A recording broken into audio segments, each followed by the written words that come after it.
What's happening today? Lots, hopefully. It's cool finally. We got a nice rain last night, and the temperatures for the next week and a half are going to be a high of 75, which is perfect because I'm tired of these horrible heat waves where you have to hide inside. And it stressed out all my spring blooms. So I want to do a quick tour of what everything looks like because things are busy and it's cloudy, so it's a good day to film. So we'll see. This is the dahlia bed that I started. It's not really done yet, but at least the dahlias are in, and a lot of them are pinched back. You know, pinching back means you get more blooms. So like this one, you just take off that main stem in here, and all these little side buds are gonna start. See how there's little side green nubs starting?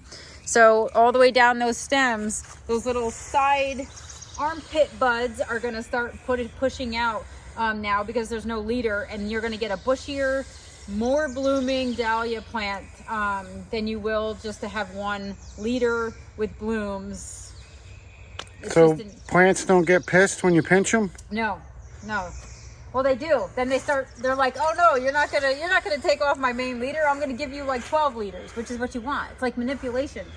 But I did the same thing with the Fire Magic, same thing. Just lopped off the main leader and you get more blooms. There is a delay in the bloom though, because obviously the main leader wants to put up and it'll bloom quickly. But if you're patient and you pinch them back, you get more blooms if you're patient. Yeah, so that's that. So the dahlia bed is in and mulch. It's not finished, but it's in the works. And I pre-sprout my dahlias so that they go in the ground looking like this. I don't plant the tubers. I start them early. I get them in late March, and then I put them under lights. And do dahlias really have armpits, or was that just an expression? No, that's what they call the little crevice between the main stem and the little leaf node. They do? Yeah. It's called an armpit? Well, that's what it is, really. Huh. It's kind of upside down, though. Armpits go up this way, and the armpit of the plant is on the top part. Well, you might want to get some deodorant because your dahlias stink. And not in a good way. Huh, thank you. Anyway, so this is bee balm. I did pinch this also. So lots of pinching going on this year. I took the main bud off, the main little thing. Let's see, did I miss one? I can show you. I don't know. Man, I did a good job. So what, when the bud comes out, you pinch it off? No, it's not. I didn't pinch the bud. I pinched the main, the topmost leader. And what happens is all these little side buds, again, are going to start leafing out. And then it's not going to get as tall. So if you have a problem with your bee balm being super tall and then shading other plants, which is what happens here, it's fine. This has thrived. But I want to keep it at this level. So I just pinch off the top, and then what happens is it gets bushier down here instead of growing taller and blooming. So first year for doing that. We'll see how that goes. You can also do that with asters and sedum. So that's what I'm going to do also. I haven't done those yet. But anyway, in here, this is the Ice Ballet milkweed. Look how great that came back. And it's a clump forming one. It's not sort of a spreader. That's awesome. I'm so excited to see that. Plus I have baby milkweeds. This is just common milkweed down here. That came back. I have a couple plants that I put in over here. I transplanted them. They actually have buds on them. So that's exciting. So this is like a little pollinator host garden because I also have dill in there for the black swallowtails. There's also purple poppies. Remember I came out here in the winter and I'm like, oh, this is how you just sprinkle seeds, right? And allow for the stratification to happen through winter. Well, they all germinated, and I'm not going to thin them. Only the strong will come up and put their blooms up, and that is fine with me. So the dill and the poppies are going to battle it out for space and bloom time. What else? Blue Fortune. Hyssop. Holy cow. That's coming back. That's where the praying mantis hid out last year. Did it cost a fortune? No. Those are actually relatively cheap, and they are pollinator friendly. Like the blooms, the bumblebees love them. Love them. Remember I got this as a 50% off shrub, and it was kind of just mangled, disformed. Didn't really look all that great. It was super small, and it's clearance section, 50% off. That looks amazing. did a little hard prune, and now it's like, I can see it's starting to really fill out. This garden is shaping up good. Miss Molly transplanted well. Remember, this guy was it was pouting when I moved it in the summer. Not that I blame it, but look at it. It actually came up with just this little sprout in the spring, and I'm like, ooh, that didn't like overwinter well. Then all of a sudden, in the later, like 2 weeks later, this had a little sprout on it, and this is actually the main plant. So I'm gonna have some bloom. I think that's gonna do well. And it actually overwintered here, which is surprising. Sonic Bloom Pink, Wagelia, holy cow. It has more buds than it does leaves. That's my kind of plant right there. So that was also a 50% off shrub. It's really still super short, but it's loaded in blooms. Holy cow, if it does that and it fills in, could you imagine what that's gonna look like when it's mature? Amazing. And you should definitely stop and smell these roses. This is Carding Mill. This is the one that I bought for Mother's Day weekend. And you know what? It's been nonstop blooming. I did buy it with the buds on it. I can't take credit for all of these blooms. Something is definitely eating through my buds. I know the pest or the insect. I can't remember exactly which one eats through the buds, but I see it and I see them. And so I'm sort of like managing that right now. But they're beautiful. Is it possible it's those little peony ants that come around? Ants don't eat plants. They eat the sugar off the peony buds, but they don't eat the plants. And then I added some Amsonia. This is Blue Ice. It's kind of at the end of its life right now, bloom-wise, I should say. But this stays shorter than the taller ones I have near the patio. So that's going to be a nice little filler plant. Plus, I love the lavender with the apricot peach color. Looks really great. I love it. This is Eustacia Vi. This, holy cow. You know what? That's not Eustacia Vi. Look at I have this marked wrong. This is red. This must be Gabriel Oak. How do you even know all these names? Well, I know Eustacia Vi is kind of like that color with the Carding Mill. It kind of has a lighter, pale, peachy apricot color. It's from David Austin. They were new last year. So I bought them and, I moved them. So I didn't really get to see a lot of bloom. But this has to be Gabriel Oak. Look at the color. It's a bright red. It's supposed to be, it's super vigorous. It's loaded with buds. It's a little short, but that's okay. I'm fine with that. I'm short. I do well. How many roses does David Austin have? Does he have gosh. hundreds? Don't look. They'll send you a handbook with a lot of them look similar to me. So I don't know. If I have a peachy apricot one, I don't know that I would buy another one that's similar just because it has a different form or fragrance. So you can pick your favorite. A lot of people will give you their opinion on what they feel like is the best awesome flowering, best smelling, best climber. There's forums upon forums that you can go into and ask people or show off your roses. So I guess the question should have been, how many David Austin roses do you have? Oh, individually or variety? Or do you need? I have 3 Carding Mill that are new this year. Then 1, 2, 3, 4, 5, 6. I don't know. Half a dozen to a dozen, maybe. Plenty. Is that acceptable? Yes. The problem is I went through this rose phase before and I got tired of the Japanese beetles taking them. And then I gave up. And then all of a sudden I'm like, oh, I need to do this again. I'm going in these weird phases where I give up on a plant. I actually have a poet's wife over there that just is struggling. But what are you doing with this thing in front of you? You gonna start using it old school? Honestly, I think this would work. What is it? It's a plow. It's got it's a little cultivator. See how it's got that on the end? Oh. It tills up the soil without actually needing gas or equipment anyway, it's it's an ornamental thing for the garden. But I had it in the vegetable garden because that's where I wanted it. And I have so many things in the vegetable garden that I don't have room for it. Oh, this is really sweet too. So look at this cute little flower. How amazing is that? This is actually starting to take off. And again, I don't know what the name of this plant is. I never remember this one. Why? I don't know. But it has little strawberry shaped leaves on it. It looks like a strawberry plant. But it's sending up all these beautiful little bright pops of cheery things. I just love it. It looks like little poppies almost. Yeah, they do actually. And I can tell you this over here. Okay, so this is Singing in the Rain, right? Well, it's actually really singing in the rain today. It's soaked and wet. But it opens, if you can see this color, it's a color changer. So this one opens this corally peachy pink stuff, beautiful. And then it fades to this beautiful yellow, like, so you can tell this one is sort of now starting to fade into the yellow. It's kind of goldy, and then it fades to the yellow, and it gets this really cool streaking pink on the edges. Well, for some reason, look at this. I have this like rogue bud that's purpley pink, like bright. Like that one does not belong. I've never had this bloom that color, and the bud is a little weird on it. Maybe it can't sing. I don't know. It's showing off another way, I guess. But so we'll see what happens with that. It's the first time that's ever happened. The peonies are opening. Not all of them, but some of them. So the intersectionals are definitely going off. And the difference, again, those intersectionals, they have a shorter, neater, stronger habit. And the colors are amazing on those. So those are like, I'm starting to like tend to lean more toward the intersectionals now.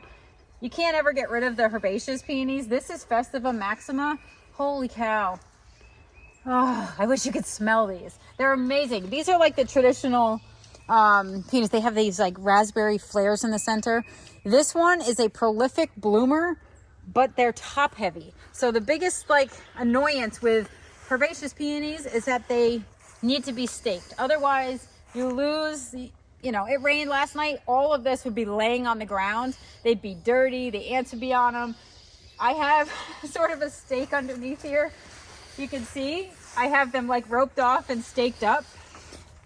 See, it's just like holding the bush together so that it supports it a little bit. It's not 100% foolproof, but it works, and I get to enjoy them. So, and they're amazing. I love you can't really ever get rid of traditional peonies because of the flop, but you can just like take them inside if they do flop, enjoy them in a vase. Are there always the same size, these peony bushes, or no? No, they're all different.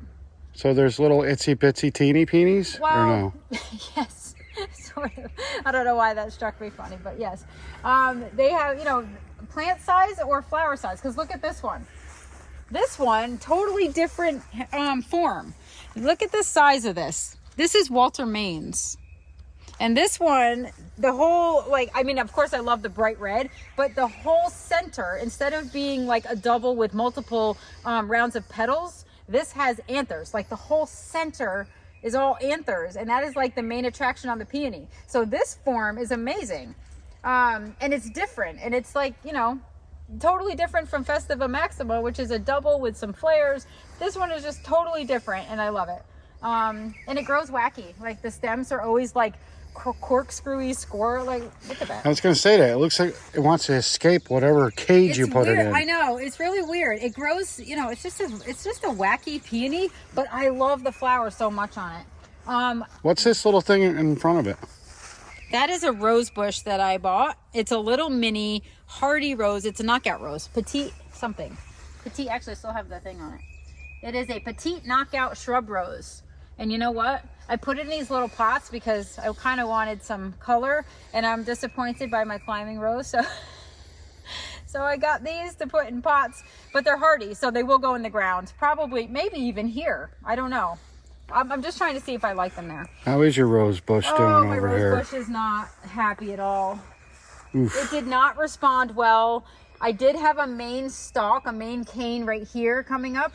It totally died back. It just kept getting more brown and more brown and more brown. So I hacked it back again. This side cane did an S, sort of a curve over here, like a backwards C. The whole curve turned black. So I literally did an absolutely obnoxious and horrible job on it.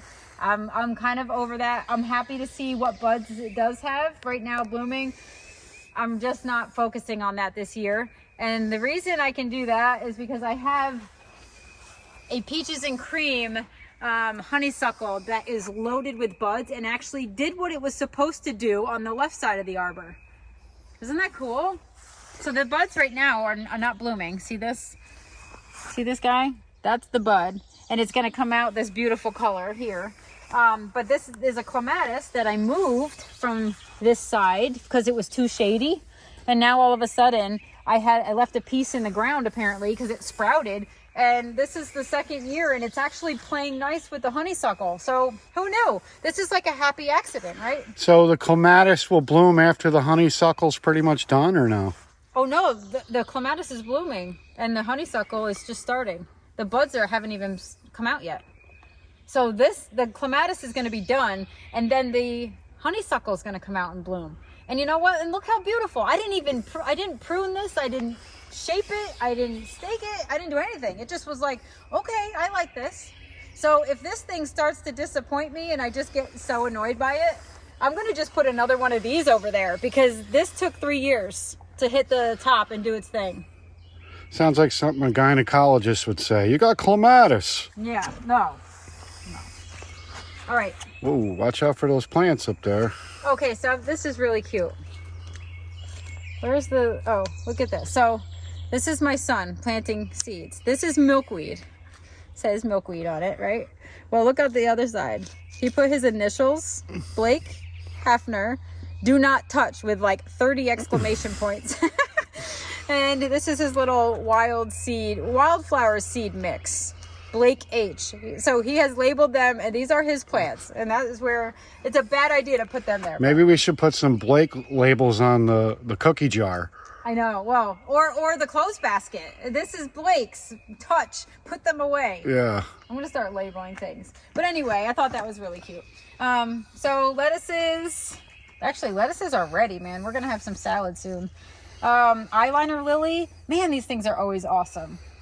Always awesome. And they're not even in bloom yet. They're really strong. I've never moved those.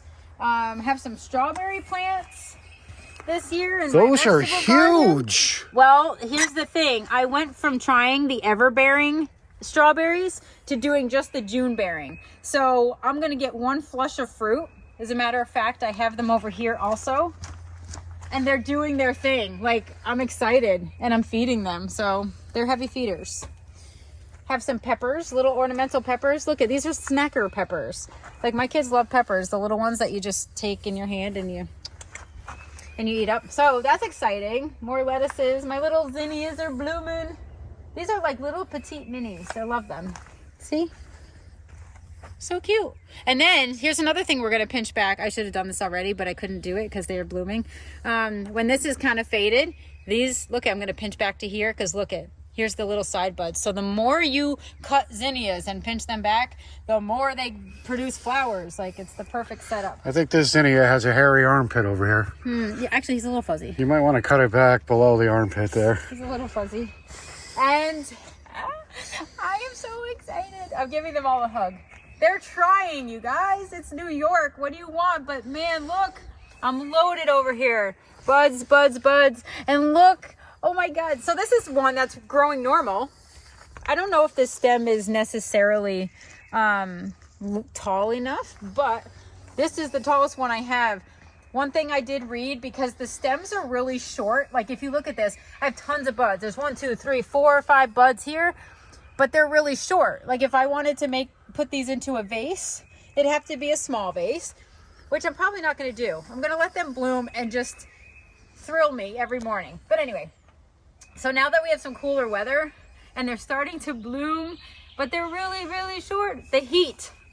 So this might be part of the reason. I did read that the heat makes the stems, like it makes the flower grow like a little bit quicker, and the stems are shorter. So if you have a longer, cooler season, you're going to get those elongated stems and then the like beautiful blooms. You know, here I'm trying to like rush them, and they sat for, I want to say like 2 months. They just sat. They did nothing. And then when the warmer weather came, they actually started filling out, and finally we have buds. But the stems, like, I have one that's like reasonably long enough for a vase, but I don't know if I can cut them. Now, why do you think that one just jumped out and the other one's kind of... Well, you know what? This is a mix. So this is the super green mix. It has, actually, you can kind of see, it's got a green center, and then it's got the coloring around the petals. So I have like a pink one with green here. This is beautiful. Look at, this is orangey with like a yellow on the edges. And then there's red, and there's more red, but look at how small.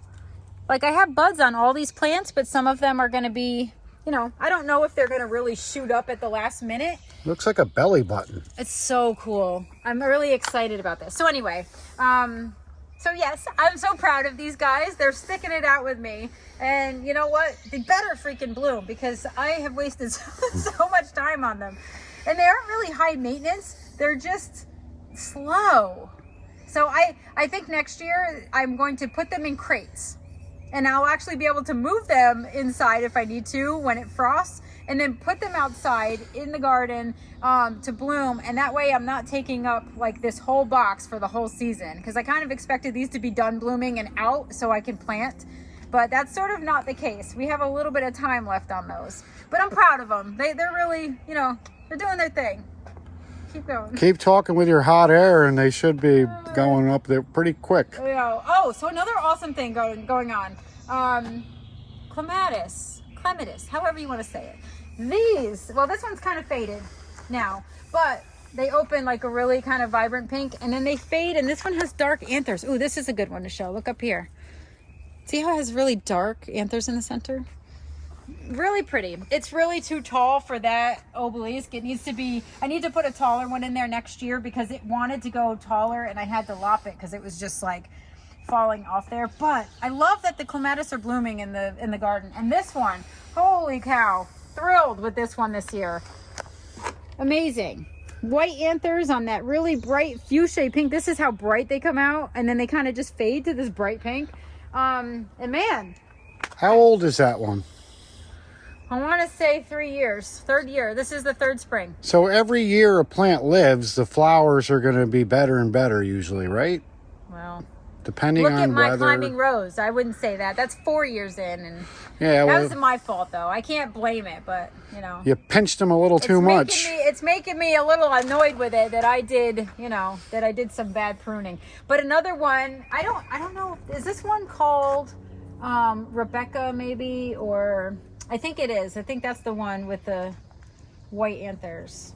I don't know. I have so many. But anyway, this is the same one that I moved off of the honeysuckle arbor, and it's still there. So even if you dig this one out and you miss a piece, it'll still send up a piece, and I can prove it because there's another baby.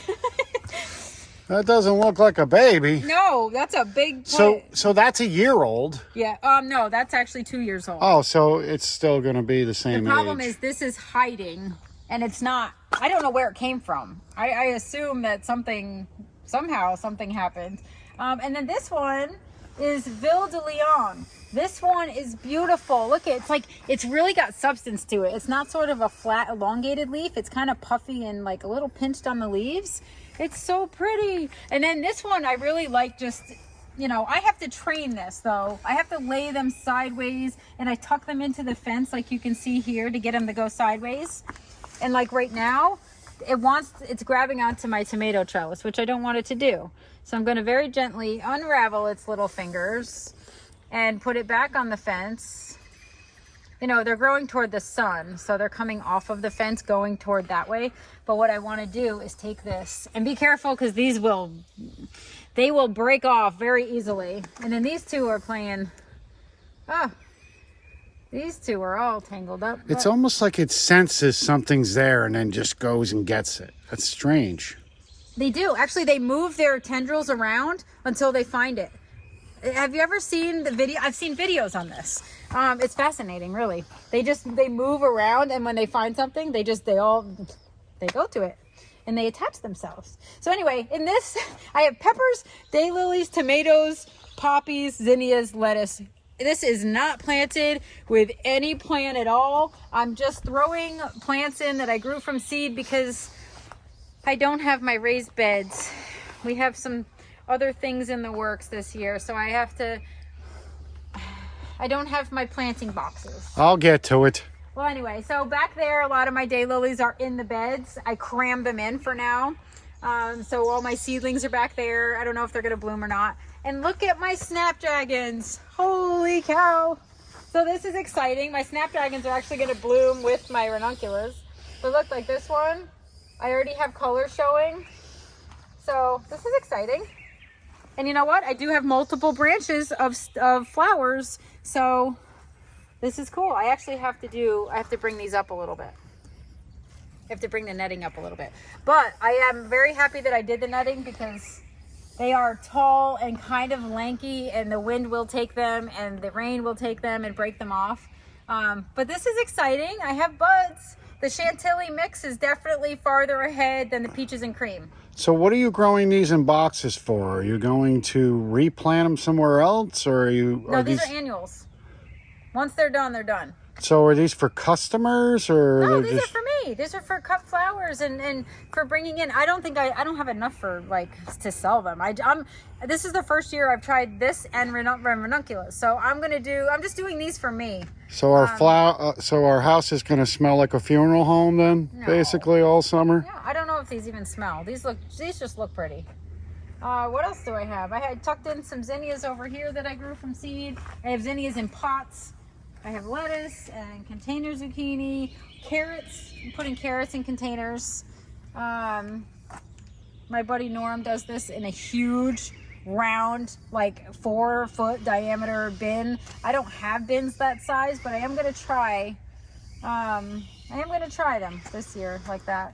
These, holy cow. See, these are more like the Festiva Maxima ones, but they have a big bomb in the center. See, that's like really puffy, and these are beautiful, but if you don't stake them, I know, I drove past someone's house the other day and all their peonies were just like laying down in the grass. At least cut them and bring them in if they do that. What else? Dahlias that I don't have room for sitting there. So, look at my lovely lavender.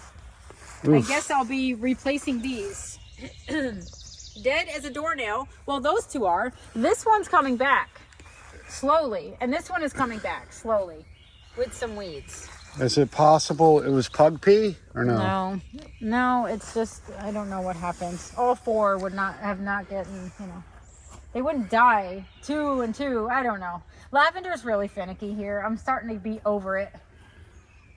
What else? Josephine. Look how pretty Josephine is. This is not one of her better years.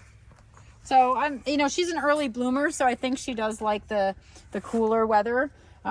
She definitely fades a little bit. So any of these have to be planted with something that they can climb up, right? Yes, and they like cold feet, which means you want to shade their feet, like the base of the plant. You should always have something at the base, because if the roots get warm and hot and you just leave them exposed, they don't do well. So always try to have something at the base. Like you can see this one. This is more of that Clematis here that I have here and on the trellis in there. This one does really well here. Look, I can show you. There's the flower in the back. Well, he's all tangled up. He's like, leave me be. But I put a baby Joe Pye weed in the front. So like, you always want to have something to shade their feet. They just work better. So what would happen if you just didn't have something for it to climb? Would it like run along the... It would be a big tangled mess. It would just tangle up in itself. It would look terrible. And you know what? It'd be on the ground, so any fungal spores or bacteria that you have on the ground is just going to infect the leaves. It's terrible. Another intersectional that I have, First Arrival. Holy cow, look at how beautiful this is. Like, that's an intricate bloom. Beautiful. And dark raspberry in the center. I love that one. So this one had... And the ants hanging out in there. This one had only one bud when I bought it. This is the one that I'm like, I have no idea where the plant came from. And then I realized that I did order it and plant it. So it bloomed last year, like one bloom, and now I have 5. So this one's really taken off. I think it's going to be a little large for this space, but we'll, we always deal with that when the time comes. This one, no idea which one this is, but I can tell you it's got some major, a bug. A little crane fly hanging on for dear life. You might want to knock on the ball so you don't disturb the ants inside. Poor guys. But anyway, so this one, I love this. This is a great vase peony because you can tell. You would cut the stem way down here. You've got multiple buds on each branch. I mean, if they all grew like that, it'd be amazing. These are some of the old school peonies. My lilac, this is a Canadian lilac, got hit with ash borers.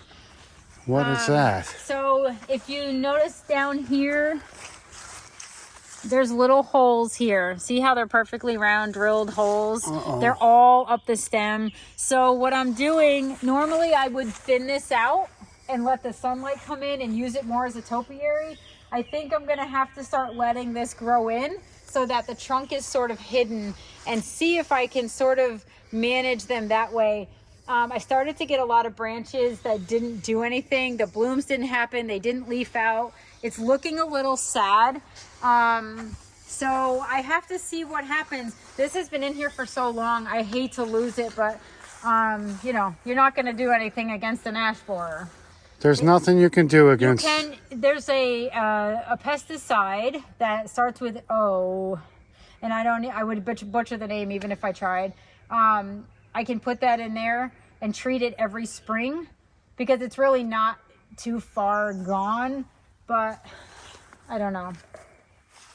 I feel guilty when I do stuff like that. What would we put in its place? That's been there like forever. No, I'd have to redo that whole garden, I think.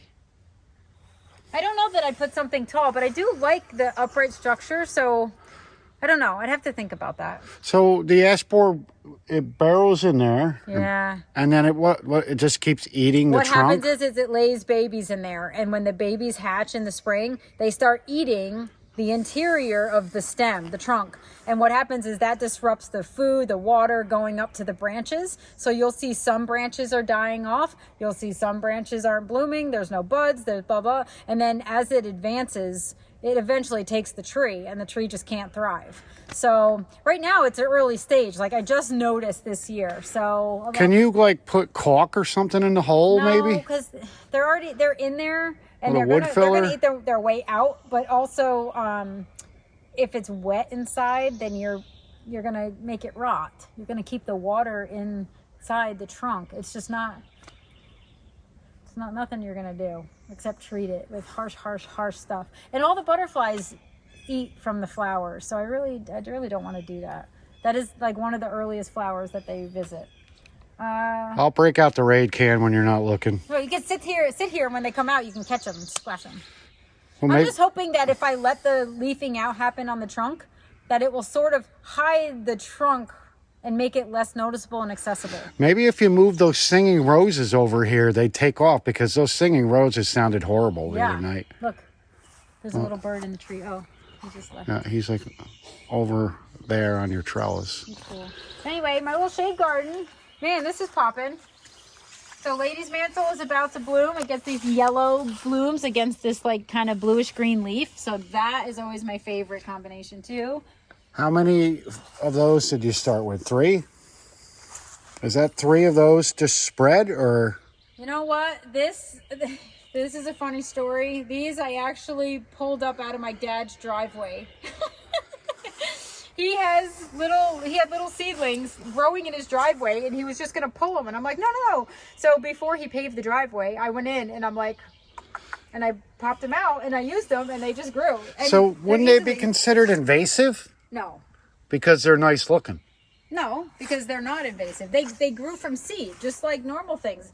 Coneflowers could be considered invasive. If you leave the seed head, all the coneflowers just sprout. There's thousands of coneflowers in my gardens that I have to like manage every year. The Golden Jubilee hyssop, thousands of seedlings sprout, but you just take them off. They don't choke out other things unless you let them. Like, you know, I guess whatever you would classify as invasive, but they're easily managed.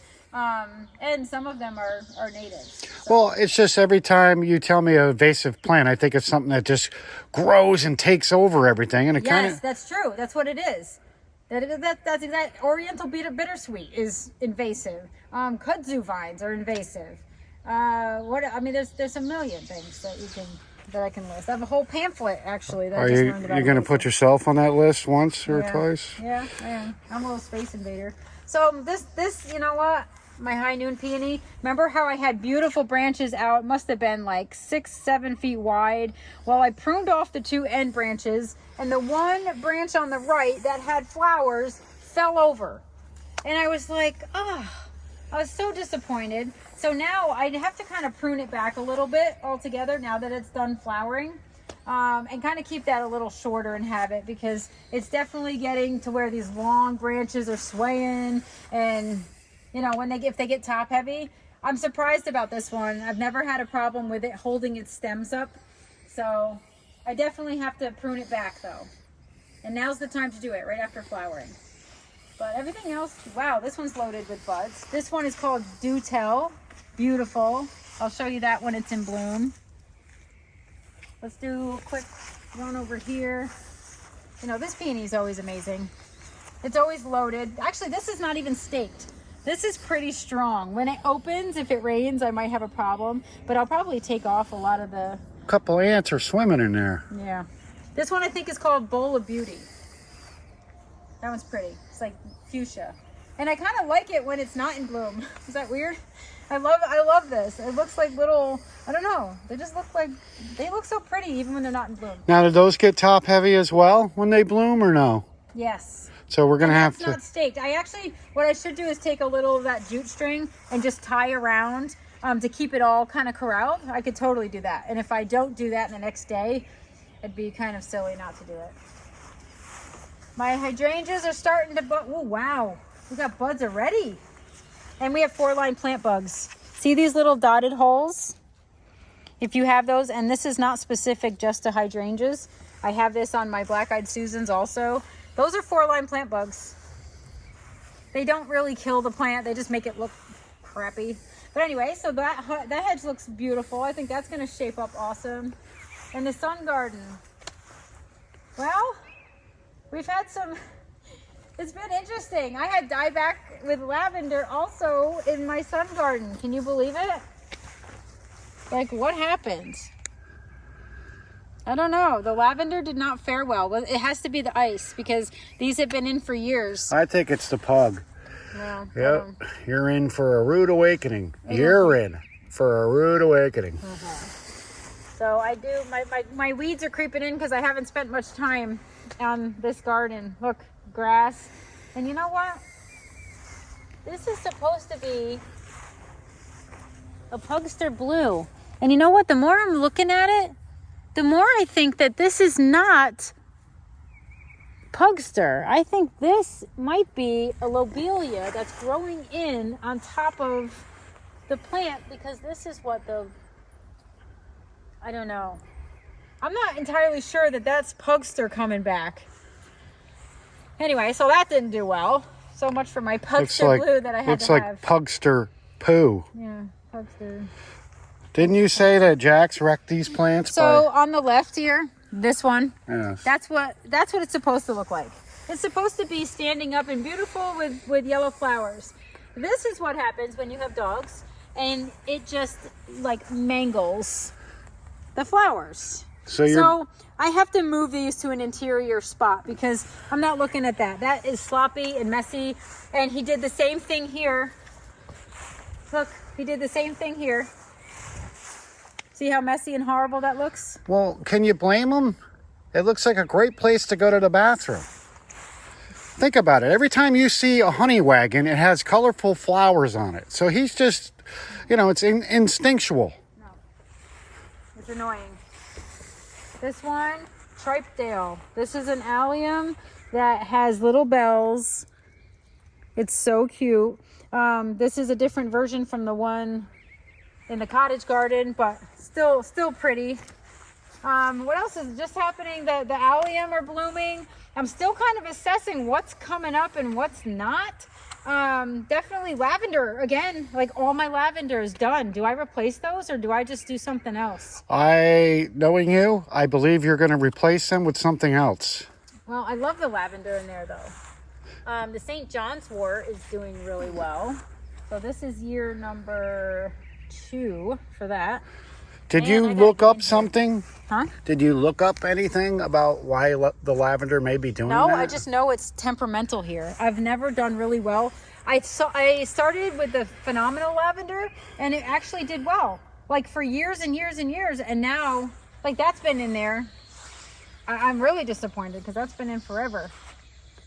Coneflowers. Look at that. Buds already. That's the orange, the Kismet orange.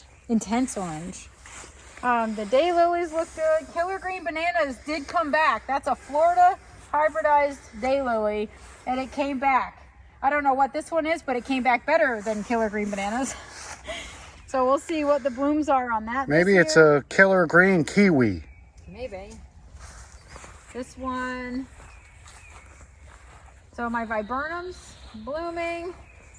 Oh, my globe flower. I have one globe flower plant. Yay. And this looks terrible. I did a terrible job. Oh, actually it fell over. This needs to be staked. Oh boy. I gotta get a taller. It's not even, the buds aren't even blooming and that thing's top heavy. Yeah, and you know what? Look at this. I have a moldy bud. Ugh. Looks like some of the leaves on that are brown as well. Why is that? So that's weird. Is it possible the water gets in there and it just can't dry out, maybe? No, it's on the buds. I have to research a little bit of that. I've never seen this one do it. Oh, look it. It's like the stem is rotting. This one is starting to happen too. I wonder if there's a bug that's getting in there. Maybe it's just keeling over and there's nothing you can do about it. Actually, there's a lot of mold happening near the stems. Look at this. Look at this. Uh-oh. Yeah, this one has, oh boy. I might have an issue with that peony. That sucks. Well,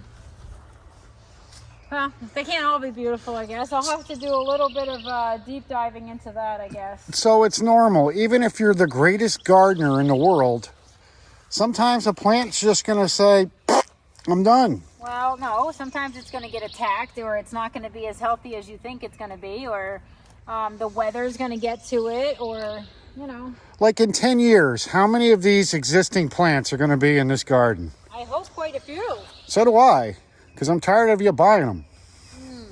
Like the peonies will always do well.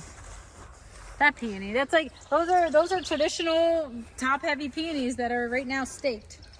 And they look great. They're loaded with buds. So every year that this peony is alive, will it get bigger and bigger, or will it kind of stay the same? It's going to stay. That's mature. So it'll send up more stems. Like the does you look should like get a wider amount. Does look like it has a couple wrinkles on it. It should get more stems as it gets older, and then you can divide it when you want to. But overall, it'll stay the same height. See, this stuff is like wilting. So is that the same deal? Is this one having a problem too? It kind of looks like it got some dark stems in there. No, that's woody stems that got pruned back. That one's fine. So what do you do normally if you find a plant and there's a problem? Do you go on the internet and look immediately? I usually come to you and say your dog is destroying my plants. I love the honey wagon orange though. They are beautiful. Well, anyway, so allium is blooming. Obviously more peonies that are going to be top heavy when they open. Oh, there's your mutt. No, I do. She's probably barking at us. She forgot we were here. Oh, a couple of them bloomed over here. They open? So why is there two different peony plants? Yeah, there's three. Oh, so they're all kind of like close together? Yeah, so this is classic for top heavy peonies. So I need to take these and cut them and bring them in so that the plant can stay up. And look at it. I mean, this looks like the same plant as the one that's over in the porch garden. Come on, Zoe. Do all peonies smell the same? Like, Nope. They're all different. So flowers will smell some don't different? Have a smell. Depending on what? What makes a flower smell anyway? Does anybody know? I don't know. But I can tell you, these are done blooming. Time to deadhead these. Kind of cool though. This is where the seeds grow in a tree peony. But that got a prune. I had a big branch that came out under here that was shading my lavender and my coneflowers. So I hacked that back. So that's more sort of upright now. Vanilla strawberry hydrangea got a really hard prune. So that's now coming back pretty nicely. What else? The bee balm has loaded with buds. Oh boy, look at this. This is deer damage, everybody. Look at that. You can tell. See how rough cut so something ate my phlox back. I better take a look over there. Actually, maybe, oh, they did the asters too. So I was going to pinch those back, those asters, and the deer did it for me. Now, will they come back? Did the deer really do it for you? Like, is it that big of a deal? Yeah, I don't have to pinch them back now. They ate the whole tops off of them. This is sloppy. This will get cut right back. This looks like where your dog sat. Yeah. And shat. The Viburnum is pretty much done. That blooms so pretty. It's got like these little balls of popcorn all over it. It's beautiful. Nothing's eating it either. It's awesome. See, this is what it's supposed to look like. And I would basically take this and pinch it back. So, I mean, I wouldn't do it on the phlox. I would do that on the asters, but being they decided to do that, I guess there's nothing else that I'm going to do about it. My lilies are starting to get weedy. I got to spend some time here. It's pretty sad after Memorial Day weekend and being here that everything needs so much work again. Zoe do. Come on. So, Gardeners can't relax, can they? come on. What are you doing? Hey, Mutt, what are you barking at? Get over here. It's barking at itself. Anything else we're going to look at? We'll do a quick, just a walk around the shade garden. I already did sort of a video on this. She's so crazy. But yeah, so everybody looks decent in the shade garden this year. Man, I'm so proud of this. This is Hosta Andrew. If you have Hosta Andrew, you know how slow this stinking Hosta is, and I say it every time I look at it. But this year, I don't even know what year we're on with this, but it is finally doing something and looking amazing. And look at the size of the leaves. Like, I never expected this. Never expected that to happen. But it can be done. So what else? Dog was barking at the neighbor. The grasses look good. The Pyrrhus is coming back. That got eaten to the ground by deer. And now it's got beautiful red foliage. Hosta Sting is looking good. You know, the crabapple drops all this stuff and then it rains and it sits in the things. I could spend all day literally cleaning up my hostas, but I won't. But anyway, everything looks good. I'm happy with this. I have some terrible things growing. I have to weed. So if you don't clear that off, won't it kind of like kill the plant or no? No, but it will definitely, you know, it's definitely going to make it look gross. Like you'll get leaf spots on them and, you know, just garbage.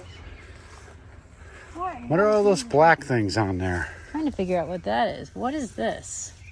What are all those little black things? That looks like poop from caterpillars is what it looks like. I have a major issue with caterpillars this year. You know what it is? The spongy moths. They used to be gypsy moths. That is poop from them eating, and I'm probably being covered. You'll see them. They hang from the trees. Oh my God, look. Yeah, it's everywhere. That's caterpillar crap? Yes, it is. This is the first Oh my time. God. This is the first time I've ever seen it this bad. Why is it so bad? Ugh, it's awful. Is it because they changed their name and they got pissed off? I don't know. Ugh. I don't see any up there. Oh, you can see it. Look at the damage in the leaf. See all the. Oh, yes, I do. Yeah. Well, how are we going to get rid of these? You don't. You hope for the virus that comes in when there's an overpopulation that takes them out. That's what happens. Wow, I've never seen that happen. Now, they won't go after your plants, just certain tree leaves. No, they do.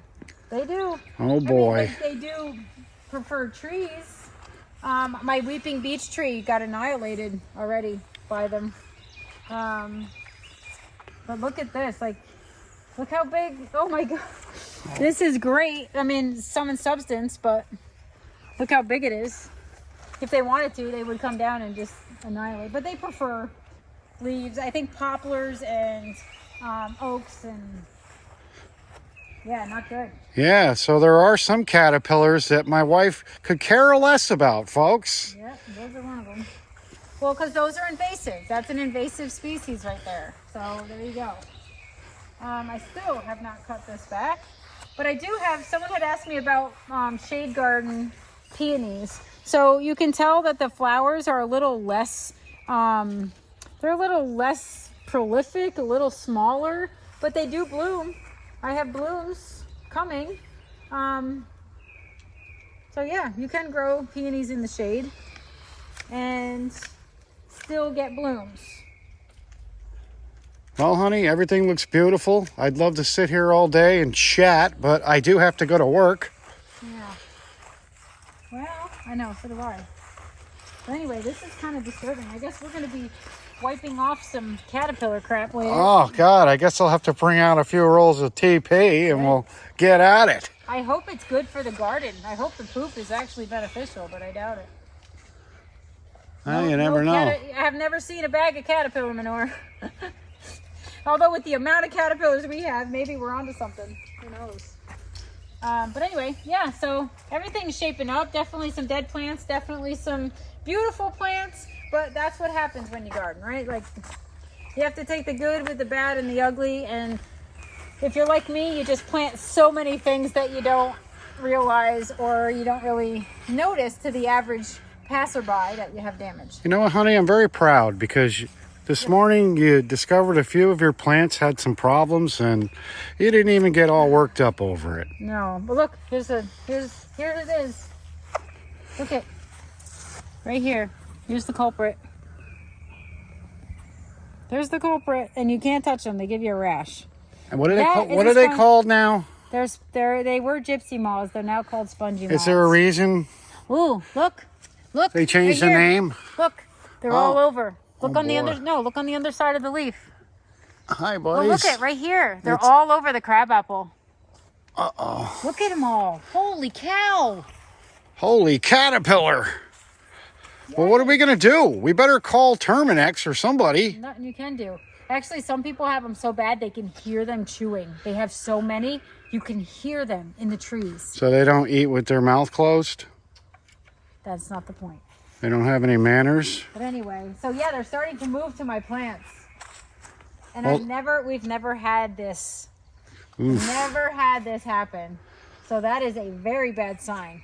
Because could you imagine if these caterpillars come down and decimate my shade garden? Like, it's not recovering this year. It's a bad year for them. Time to come out here. It's time for the virus to come in and kill them all. Usually when you have an overpopulation of something like an invasive, you have so many that there is a virus that spreads through them and actually does manage them. Like, it's like a bio... Well, maybe we could duct tape some poison ivy leaves up there and they'll catch something. No? A little poison sumac? Yeah. We'll sneak a few poison sumac branches in there. They give off their own. If you touch them, you get a rash. So they're not fun. But anyway, I guess we'll see what happens because that's really bad. That's not good at all. I love those trees. I love all my trees. If it's not you wrecking them, it's the caterpillars. Well, I guess we'll see how that shapes up. All right, honey. It was an exciting adventure, but it's off to work we go. See ya.